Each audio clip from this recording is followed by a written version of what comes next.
imagine like a year from now, 2 years from now, like what does your higher self look like? What do they look like? How do you communicate? How do people react to you when you enter a room? What is your energy like? What type of, how much money, like all those type of things. But I tend to relate it more to like actually how they show up, like how they feel, because all the other stuff, the money and all, I think that comes, but like how do they feel? And I'm like, cool, write that down. It could be like Daine 2027.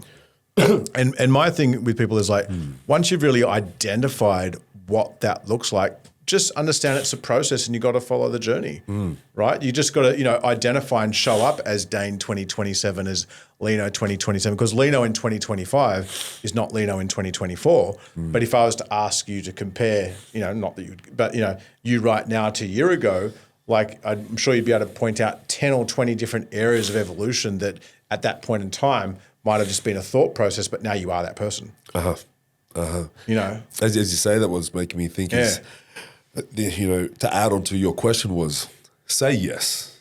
The answer to everything that's in alignment with your values and your belief systems, the answer is yes. Yeah. Right? If you're feeling the fear and what you're being asked of, or what you're feeling that pull inside of you, and the question is like whether you want to do something or not, if it's in alignment with your values and beliefs, despite the fear, the answer is yes.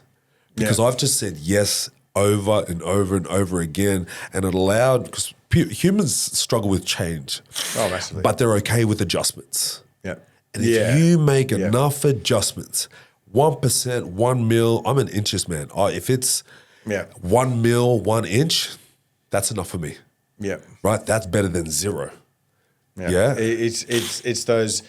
It's James Clear talks about it in Atomic Habits. It's just that daily like kind of compounding interest. It's just the little movements each and every day. They're not that noticeable when you're in it, but you know it. Yeah, but you exactly. know that something feels different, right? And it's like, don't ignore those thoughts and those feelings, right? Like, because if you add them up, then you'll see a shift. Yeah. And it's like, how did that happen?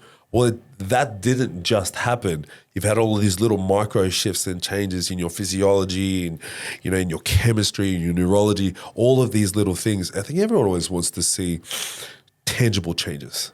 They want to see something that they can touch, they can feel, but you're doing things that you can't touch and feel every single day of the week. Yeah.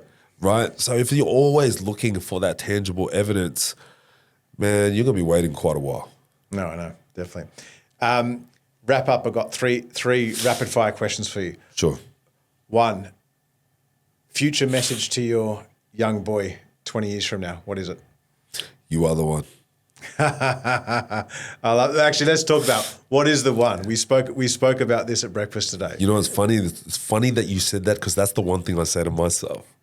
Lino, you are the one.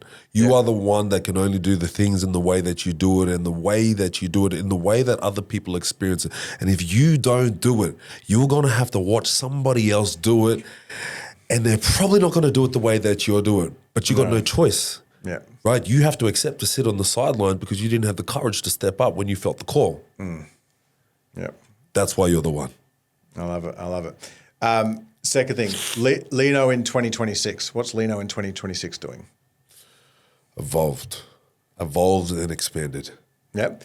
And one piece of advice for anyone right now that's watching this going through a hard time, what would be one piece of advice for them? Yes to life. I love that. Like, storms come and go. Yeah, just as the clouds pass, so will this tough time that you're going through. But the one thing that I've been saying is that these challenging times that we go through, they are forging you. Yeah, they are forging you, fortifying you, shaping and molding you. You need these experiences to shape you into what they're and that's what they are, experiences, man. I think ultimately it's like we choose to perceive experiences through a good or a bad light. I think a lot of the time you just got to perceive it as an experience. Because you think about this, no one cares about the story where everything was well put together. No, everyone loves a rise and fall story. Yeah, as things, rags to riches, came from the bottom. All this sort of stuff. Yeah. Yeah. So it might seem really tough and you might feel a bit of judgment, but what a story it's going to be to tell when you rise above it.